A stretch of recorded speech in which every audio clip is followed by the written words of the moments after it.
Hey guys, it's the Uniformed Historian here. Thanks for taking a few minutes out of your day to spend some time with me. Grab yourself a tall glass of sweet tea and get yourself a seat, because we're going to be here a few minutes today talking about Mr. Mehen.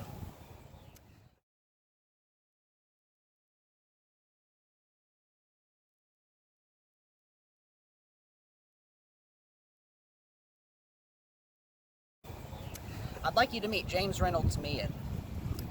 He was born December 25th, Christmas Day, 1844, near Dublin, Ireland. He was the son of Bernard Mehen and Catherine Reynolds, hence his middle name, Reynolds Mehen.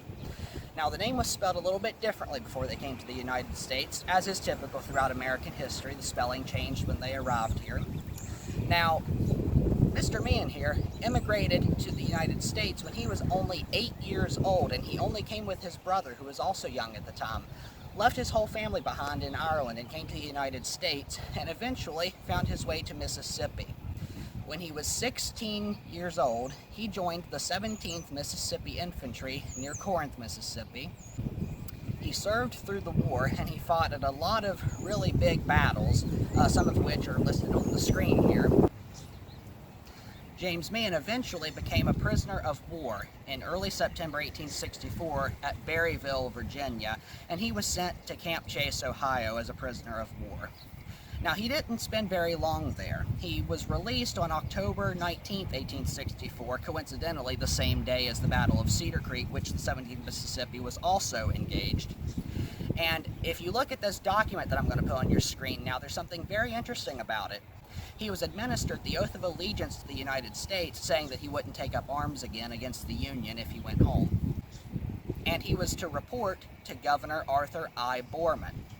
Now, this has a lot of questions going through my head when I found this document. Why would Governor Borman want to see a now 18-year-old Irish-born Mississippi farmer?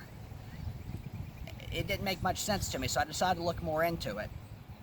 Turns out that Bernard, his father, had immigrated to the United States at some point during this time, and he had to pay a $1,000 bond to secure his citizenship before he would be accepted as a citizen of the United States.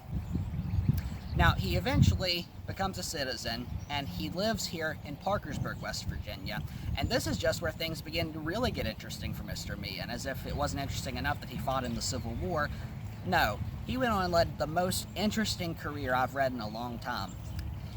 He was very instrumental in the founding of the Parkersburg Fire Department, of which he was the very first paid fireman. He was the second person to hold the office of market master here in Parkersburg. He became one of our very first patrolmen on the Parkersburg police force. In 1881, he became Parkersburg's first police captain, and in 1895, he became a U.S. Marshal. And he worked a very special assignment for the Baltimore and Ohio Railroad at this time. I'm not entirely sure if he had to give up his spot here or not to do that, but he did do that in 1895. Eventually, he would also become the first police chief, he would become a detective, and he was known for being very persistent. Now, just to give you an idea of his physical appearance, he was 6 feet tall, which was pretty tall for that day and age, and he weighed 160 pounds. So this man, by today's standards, 160 pounds is pretty light, 6 feet tall is pretty tall, but back then, he was pretty much a giant. The Parkersburg newspapers loved this guy. I mean, he was basically our own version of Wyatt Earp if you read the stories about him. Now, I found a very interesting story about Mr. Mehen while he was the police chief here in Parkersburg. There was a suspect that he was after, and the suspect pulled a gun on him and shot him right in the leg. This didn't stop Mr. Mehen. Although his leg was busted, as he said, he still managed to crawl into the house that the suspect had fled into and shot the man. It's not known whether it killed him or not, but he liked to tell this story just to show that he always got his man.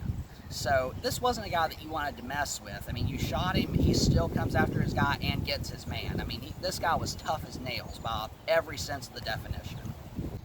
Now, when Mr. Mehen finally did retire, the citizens of Parkersburg presented him with a gold watch. He kept that gold watch the rest of his life, and it was one of his most prized possessions. Now, after his retirement, he still wasn't done. He would still be called upon by the police department looking with people looking for advice from him or wanting tips of the trade. I mean, he was still a very popular guy even after his retirement, and he's still, I guess he got bored with retirement because in 1907 he shows up working for the city as the city collector. He was a devout Catholic. He was buried here in St. Xavier's Cemetery in Parkersburg, West Virginia.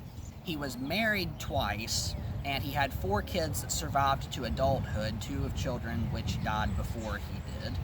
His wife died 10 years before him, and he died in May 1933 and was buried with full military honors. Now, if you look at his obituary, it does list where he lived at, over on Juliana Street, which today is the historic district of Parkersburg.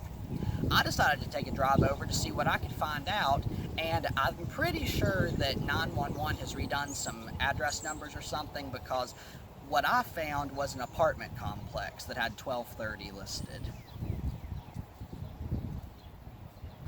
I want to thank you very much for joining me today to talk about an Irish immigrant who fought in the Civil War.